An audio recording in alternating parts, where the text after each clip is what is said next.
আসসালামু আলাইকুম। আমি 𝐼𝐴 খান বেসিক ইনফিউশনের পক্ষ থেকে আপনাদের সকলকে শুভেচ্ছা জানাচ্ছি।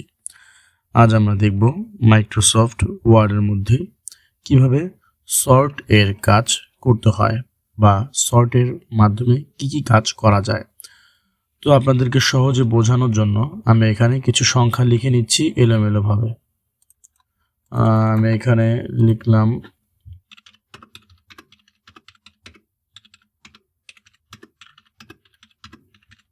দেখুন এখানে লেখা আছে 25, 36, 65, 23 এরকম করে 74 পর্যন্ত লেখা আছে। এখানে কোনোটা বড় কোনোটা ছোট, কিন্তু সবই হচ্ছে এলোমেলো। হয়তো এমনটা আছে যে ছোটটা উপরে বড়টা নিচে, অথবা বড়টা নিচে ছোটটা উপরে, এরকমটা হচ্ছে। তো এখন আমি চাচ্ছি যে এক ক্লিকে ছোট থেকে বড় করতে অথবা বড় থেকে ছোট করতে। ছোটবেলায় আমরা যেরকম খাতায় করতাম ছোট থেকে বড় সাজাও অথবা বড় থেকে ছোট সাজাও, ঠিক একই রকম ভাবে সর্টের কাজটা। তো এখন সর্ট আমরা কিভাবে এখানে ব্যবহার করব? সর্বপ্রথম কাজ হচ্ছে সবগুলোকে সিলেক্ট করে নেওয়া। আমি সবগুলোকে সিলেক্ট করে নিলাম। নেওয়ার পরে এবার আমরা এই যে অপশনটা দেখতে পাচ্ছেন, এটার নাম হচ্ছে সর্ট। আমরা কার্সরটা সর্টের উপর রাখলাম। রাখার পরে মাউসের লেফট বাটন ক্লিক করলাম। ক্লিক করার পরে এখানে আপনারা দেখতে পাচ্ছেন যে টাইপ নাম্বার লেখা আছে। এখানে একটা হচ্ছে অ্যাসেন্ডিং আর একটা হচ্ছে ডিসেন্ডিং। এখন হচ্ছে অ্যাসেন্ডিং ফরম্যাটে। এখন যে ফরম্যাটটা আপনারা দেখতে পাচ্ছেন এটা আছে এখানে অ্যাসেন্ডিং ফরম্যাটে। তো আমরা এখান থেকে ডিসেন্ডিং ক্লিক করে দিলাম। ডিসেন্ডিংয়ে ক্লিক করার পর এখান থেকে যদি আমি ওকে ক্লিক করি, আপনারা একটু কষ্ট করে খেয়াল রাখবেন যে 25 থেকে 74 পর্যন্ত এখানে দেওয়া আছে। এবার আমরা ওকেতে যদি ক্লিক করি তাহলে কি হবে? দেখুন বড় থেকে ছোট 96, 85, 74, 65, 36, 32, 25, 23, 14 বড় থেকে ছোট।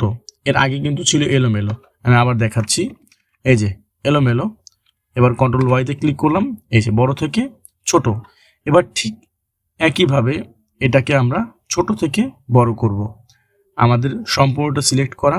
এবার আমরা আবার সর্টে ক্লিক করি। সর্টে ক্লিক করার পরে এবার আমরা ক্লিক করব অ্যাসেন্ডিং। অ্যাসেন্ডিং ক্লিক করার পরে আমরা এখান থেকে যদি ওকেতে ক্লিক করি তাহলে কি হবে?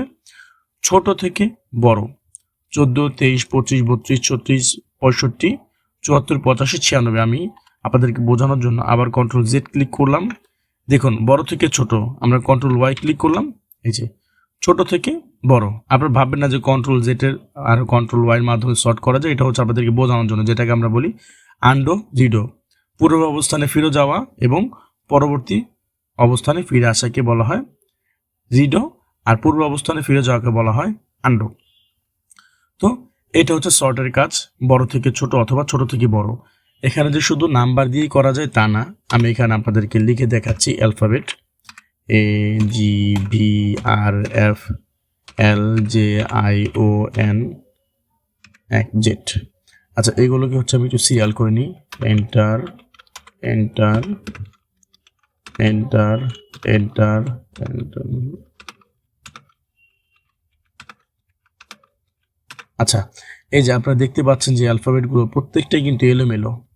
মানে কোনোটা যেটা আগে বসার কথা ওইটা পরে, আবার যেটা পরে বসার কথা সেটা হচ্ছে আগে। এবার এটাকে আমরা কিভাবে সাজাবো? আমরা সম্পূর্ণটাকে সিলেক্ট করলাম।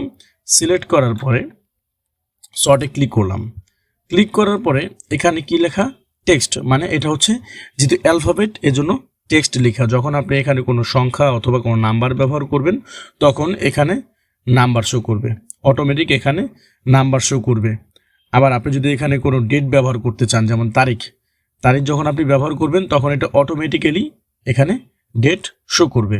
তাহলে আমরা এবার যদি অ্যাসেন্ডিং আছে, এবার আমরা যদি এখান থেকে ডিসেন্ডিংয়ে ক্লিক করি, ওকেতে ক্লিক করি, তাহলে কি হবে? এই যে বড় থেকে ছোট মানে উল্টো পাশ, যেটা নিচে থাকার কথা ছিল ওটা উপরের দিকে চলে আসবে, আর যেটা উপরে থাকার কথা ওটা নিচের দিকে। আবার যদি যেটা নিচের দিকে আছে এটাকে যদি আমরা উপরের দিকে নিতে চাই কি করতে হবে? সর্ট অ্যাসেন্ডিং ওকে। এই যে যেগুলো নিচে ছিল সেগুলো এখন উপরের দিকে চলে এসেছে। তো আমাদের আজকের টিউটোরিয়ালটি এই পর্যন্তই। সকলে ভালো থাকবেন। আল্লাহ হাফেজ।